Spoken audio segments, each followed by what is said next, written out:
欢迎回来。中美高层战略对话已经落幕，但世界看到了一个变化了的中国和一个变化了的美国。中美关系的走势引发热议，东升西落一词出现在这2天外媒对中美高层战略对话的报道中。外媒普遍认为，中国外交官们在阿拉斯加的态度呈现了一个越来越不屈服于美国政府外交压力的中国。深圳卫视记者梳理了近2天外媒对于中美高层战略对话的报道，境外舆论看待这次对话的角度是什么？从中我们有哪些启示？来看看报道。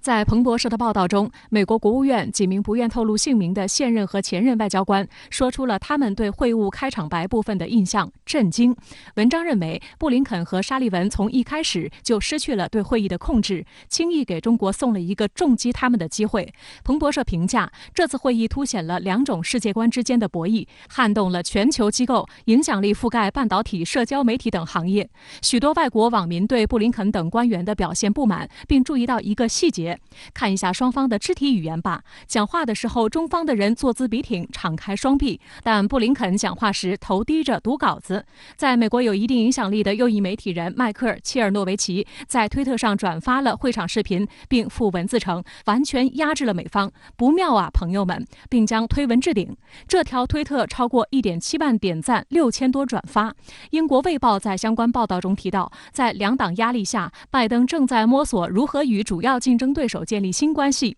CNN 的表述更为直接，拜登政府希望显示出对华强硬立场。一名资深共和党人士指出，布林肯和沙利文很可能知道议员们正盯着他们，后者在对华政策上承受不起让步，必须强硬。事后复盘这场中美交锋时，有美媒将拜登政府在记者面前挑衅中国，以展示强硬形象的做法概括成了精心策划的冒险。华盛顿邮报解读称，仅仅就职2个月，拜登政府就对与美国头号对手们展开浮夸交锋和高调斗争表现出了意外强烈的兴趣。这种戏剧性的交锋会在外交场上造成不可预知乃至混乱的结果。文章描述到，在与中国的首次交锋中，美国新政府冒了一个精心策划过的风险，撕毁了标准的外交安排剧本，在媒体面前公开挑衅中国，意图营造一个对华自信形象。但路透社认为，拜登在一定程度上在拿他的对华态度冒险，借此重建美国国内竞争力。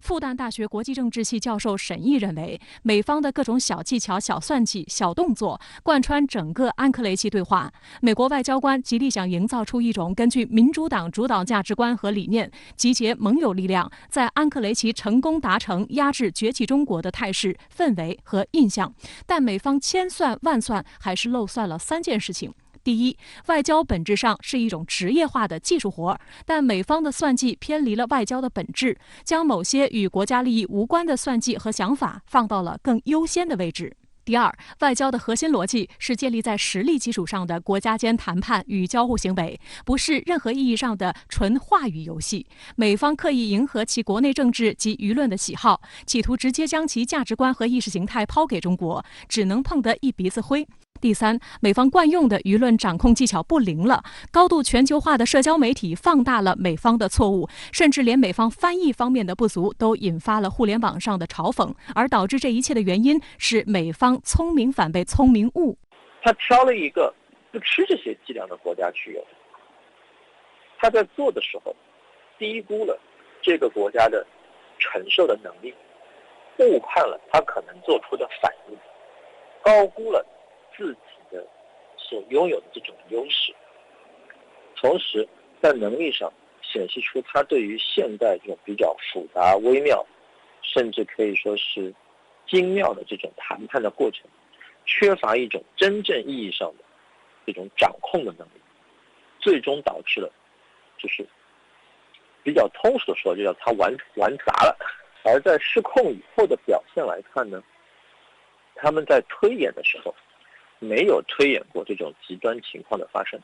所以他后续基本上是没有预案的。另一方面，中方的反击被华盛顿邮报炒作成了战狼外交，但在其他美媒看来，这展现了一个越来越不屈服于美国政府外交压力的中国。对外经济贸易大学国际关系学院院长戴长征在接受深圳卫视记者采访时表示，所谓的战狼外交本身就是一个伪命题。那么西方人的心态失衡造成的这样一个印象，那么中国人从来不存在有战狼外交的这么一个说法，只不过是他们现在呢在东西方中西力量对比，特别中美力量对比关系的改变情况之下他的心态变了，因此呢他观察和认识中美关系呢就戴上了这个有色的眼镜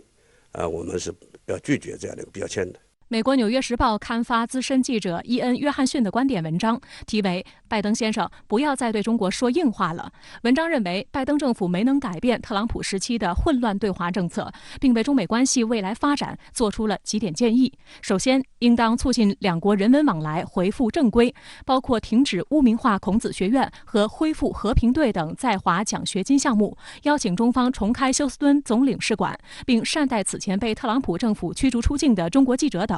文章最后表示，尽管这些都是微小的举动，但对建立中美互信很有意义，能够为解决更加棘手的问题铺设道路。我想将来可能随着疫情的好转，那么中美之间的一些以往的一些人员往来，还有这种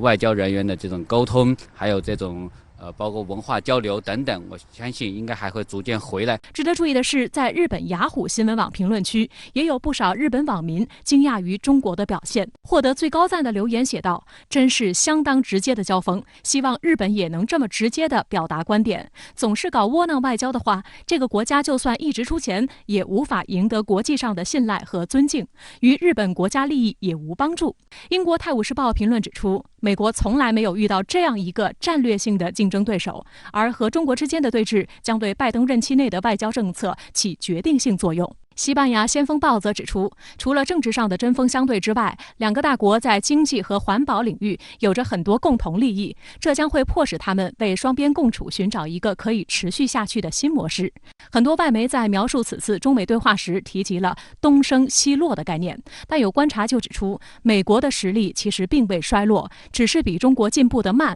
因此中国必须客观冷静地看待双边关系。值得指出的是，火药味固然精彩，但在分歧以外，拜登政府也反复强调，他们准备并愿意在拥有共同利益和关切的领域与中国合作。作为我们中国人，还需要理性的去思考，那么经济实力并不完全等同于国家实力，那么中国的崛体并不是完全的会导致一个东升西降，这是需要一个很漫长的过程。那么我们国人呢，既需要自信，但是同时也要保持我们中国一贯的一种谦虚。那么只有通过长期的时间的积累，以及我们和外部世界良性的这样一个互动，我们真正的才能说我们中国屹立在世界的东方。